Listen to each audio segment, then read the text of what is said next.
Hey guys, so doing something a bit different today. I didn't think I'd do a full camera setup movie review for this one today, but I did sit down and watch X-Men Dark Phoenix, the last in the X-Men saga as we know it.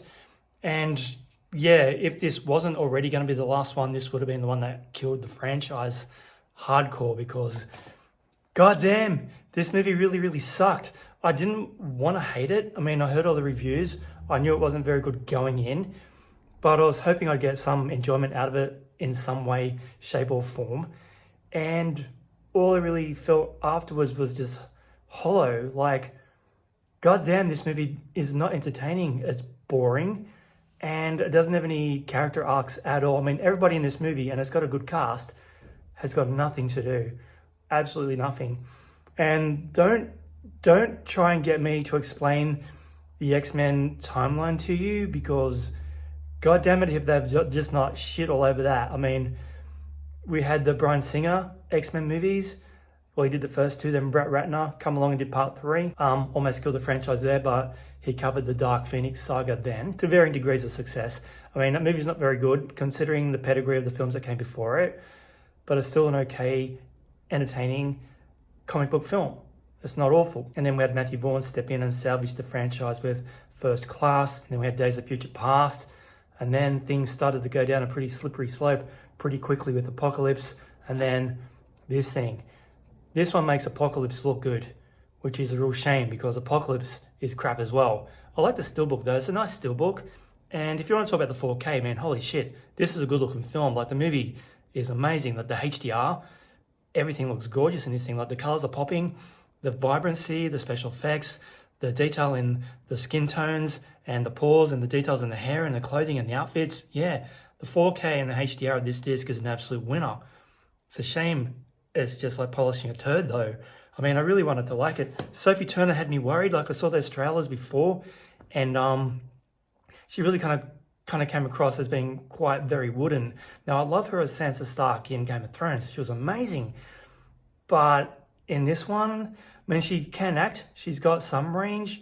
But like I said, most of the actors in this one didn't have a lot to do. And she does kind of fall down the worst because her character is meant to have the biggest arc in this story. She's the focus. And whoa, Jiminy Crickets. It wasn't good at all. I wanted it to be good, like I said, but man, this is a franchise killer. Like, if it wasn't done already, I mean, Marvel's picked up the rights for the X-Men. They've taken them back home, which is fantastic.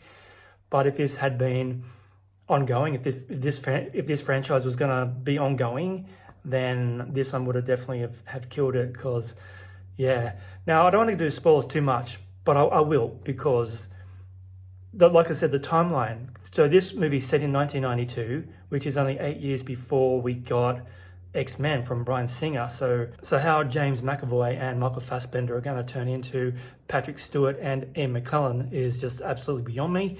I mean, those guys were old in that film. They're still kind of young men in this one, McAvoy and Fassbender. So 8 years later, they're going to be in like old age. I didn't buy it. And I think Jennifer Lawrence must have had some kind of deal coming into this film that her character of Mystique, Raven, was killed off. So she dies in this one, and so does Jean Grey. So they kill off those two major characters. But if this is supposed to be like, I know they rebooted the franchise, but they kind of went back in time and just started again as the characters were younger, and they were supposed to marry up to their older selves in the modern day franchise, right? I mean, Days of Future Past, we had both generations of actors in the film. So to kill Mystique off in this one and then have her come back for the 2000 X-Men, we're not going to get any resolution there because there's not any more X-Men movies coming from this franchise. So the timeline's always been screwed. I mean, really. So yeah, this was how far they fell. Like, there are some amazing X-Men movies. There are. Like, I really enjoyed the Bryan Singer ones. The first one and part 2 were incredible.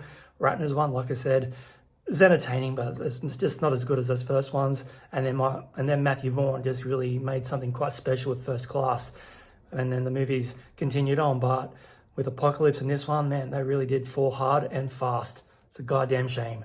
Gotta love the X-Men. I just hope that Marvel take the time with this and give us a really great X-Men film, because they deserve to come back. And it would be amazing if Hugh Jackman would return as Wolverine, but this franchise has been going for 20 years. And Hugh Jackman was a young man when he first put on the claws of Logan. Logan was a great film, his send-off. So well, it kills me to say it, but maybe a recast of Logan would be good, but they have to really nail it because Hugh Jackman has left some massively big shoes to fill. Anyway, that's just a quick one. I'm sitting here holding my new iPhone 11 Pro Max up. I'm just doing a little bit of editing and stuff, having a beer, just chillaxing, and I just thought I'd do a quick one because I wasn't going to, but yeah. Oh God, it hurt me. It hurts me to say it. It was just crap. The rumors were true. Not the rumors, the critics. The critics were right. Unfortunate. Anyway, guys, catch you in the next one. Thanks for watching.